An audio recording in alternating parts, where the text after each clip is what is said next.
Today on Drawbli, Abby is drawing faces and bodies. Faces and bodies. Click that subscribe button if you're new around here. And comment below with ideas of what we can do to improve as artists. Share some of your faces and bodies online with the hashtag Drawbli. The ones that you're drawing, not obviously your own faces and body. I mean, I guess you can if you want.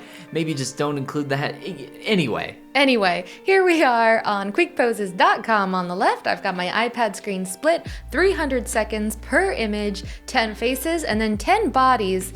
And the exciting thing about the bodies is you get to judge how proficient I've become at Premiere, in that how well I blur out the nudity in those bodies. Wow, I can't wait Stay to see tuned those for blurs. some saucy blurs. Some saucy blurs. Yes, but first you gotta wait through these faces. So, about these faces, how long is the timer on these? 300 seconds, I think. 300 seconds? That's like 10 minutes. No, it's not. It is the longest time setting you can do on Quick Poses. But is it? Maybe these weren't 300 seconds then, because I do not feel like I had 5 minutes per face, and it kind of shows. But you know, I love your line style, your sketching style that you create. It is so visually distinct and interesting, and you're just like a little typewriter moving around the page, and I love it. A little typewriter. I'm a little typewriter. Yeah, or like a print head, going from, section to section. Yeah, I don't know how you do it. I definitely don't, like block in stuff, and I wish I was like more proficient at that, or like better about that habit, because then I end up with really wonky proportions like that. Yeah, but I think eventually you'll find your niche. How do you choose where to start? Because you just start with the ear on this guy. The ear drew me in, I guess. I could have started with the eye or the nose, but the ear just looked... Also, I was a little... Yeah, I always say this. I was tired, so I just kind of went with whatever I wanted to do. Abby is perpetually tired. I'm a tired girl. This one's really scrawly. I let myself really push on the scribbly nature of this. So scrawly. Yeah, and I liked that, actually. I ended up liking how that looked from a scribbly nature. I like it, too. Once again, we start with the ear. You gotta start... I mean, if anybody asked me where to start drawing, I'd say ears. Yeah, ears. You gotta start with draw ears. a lot of ears. And then bouncing back and forth, trying to read all the negative spaces and shapes and size and all about the negative spaces. Yes. Talk about that. Let me hear your secrets. Yeah, so when doing this, I feel like I actually focus more on the space that I'm not drawing, if that makes sense. Like, focus on the notes that you're not drawing. Yeah. Like, it's like jazz. Yeah, that, and like, where does this eye fall above the mouth? Does it fall to the left, to the right, or is it directly above? Trying to just eyeball that without lines to show me. Also, on this one, I tried to push on the proportions a bit to make it more cartoony. It didn't work, but that's okay. It didn't work, but... We just want to get through this to see how I manage to blur these saucy bodies that aren't YouTube appropriate. But no, YouTube would delete our channel instantly. They would? No. Oh. I feel like Proco gets away with a lot on his channel, so... Yeah, you can make a lot of argument. I think it would be absolutely fine. Artistic nudity or anatomical nudity, that kind of stuff is typically fine on YouTube, but it's best not to tempt the YouTube fates, because they will come with their hammer and they will delete your channel. No, I don't want that. Well, here we go. This is the last face, I think, and then we can start... I don't know, never mind. This is not the last face. There were 10 of them after all. I did really enjoy doing this, though. This was a great... This guy's got a really interestingly shaped skull. He does. You can see my lines kind of echoing and emphasizing that just a little bit here on the back of his head. I really like drawing profiles like this. Yes. They're really fun. You can be really sweepy with your gestures here. Which is really fun, really big and bold with your strokes. With your gestures. What does that mean to you? What does gestures mean? I guess here I mean like strokes, I mean the movement of my arm. Oh, this is why I thought that was the last face, because it's the same model over again. And by this time I was totally done drawing faces, so this one I really phoned in. So stay tuned. Stay tuned for a phoned in drawing. Okay, here we go. Oh, I did not have to blur this body, because she doesn't really have anything to blur. Nothing to blur. She's pretty saucy, but... Easy peasy. Also...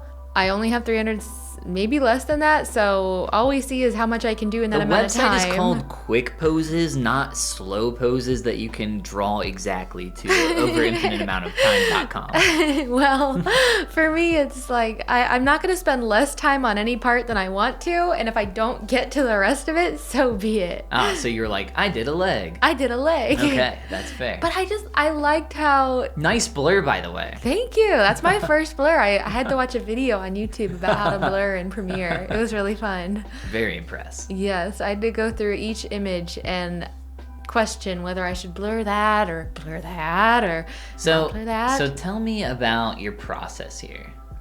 I wanted to get the small variances in the lines of the form of the body.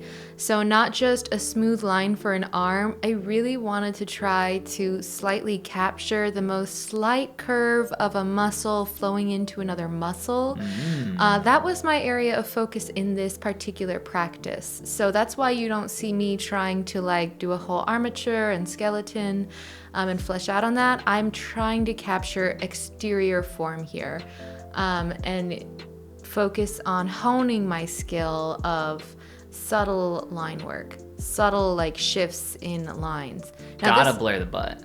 I blurred the butt. I was like, do I blur the butt? Do I not blur the butt? And I feel like I didn't even do a very good job blurring the butt, unless that's her hand down there. It's her hand for sure. It's her hand. It's not more butt. It's definitely not a half blurred butt. Wow, look at these cross contours. Yes, this one I did try to like block out more of. And then I thought I'd fade it out and like draw more on top of that. That's my secret technique. With my subtle lines, and then I ran out of time. Okay, we got a double blur. Double blur. It was like a 50-50. I was like, well, I don't strictly speaking have to blur everything here, but I did just to be safe. Just to be safe. The YouTube gods, you know. They'll come for you. They'll come for you. And I wanted to be safe. But Better to blur than be sorry. There's an artist I've been studying a lot lately who I think does a really phenomenal job of... Sanguine? Yeah, sanguine. Of like the contours of the body and the very subtle shifts. And by contours, you mean like the cross contours, right?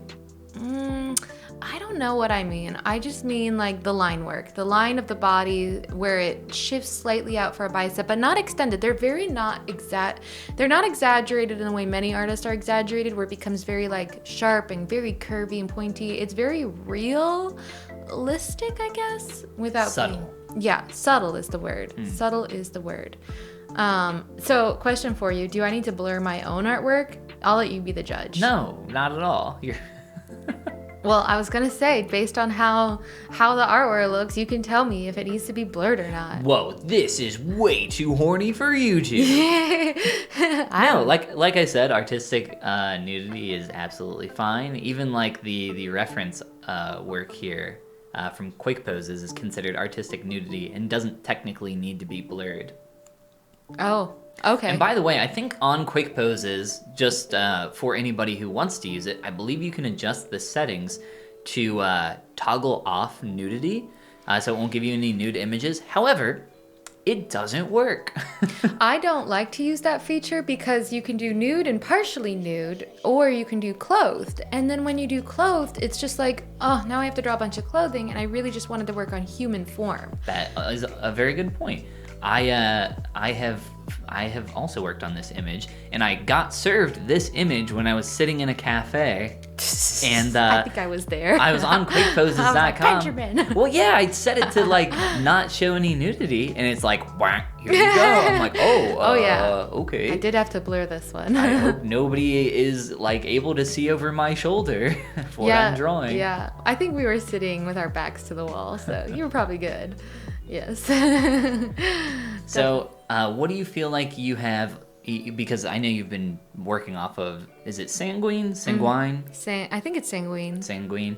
How or what exactly have you been learning from them?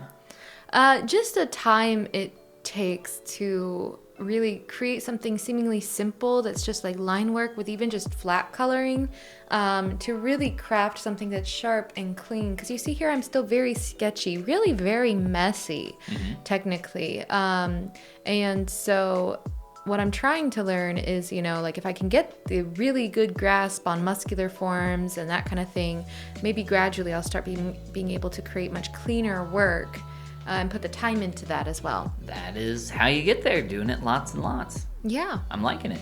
Well, if you want to do it lots and lots, hit that subscribe button. And share your lots and lots on Instagram with the hashtag Drawbli. Of course, also comment lots and lots below. Lots and lots. Lots and lots. And this is the part where we say goodbye. Goomba. Lots and lots. Lots of lots. Lots of lots of lots. Lots and lots of bots Lots and and tots. lots of locks and mocks. No, mocks doesn't count. Lots and tots and bots. Socks. There's nothing here. Lots and lots Oh my of gosh, lots. stop.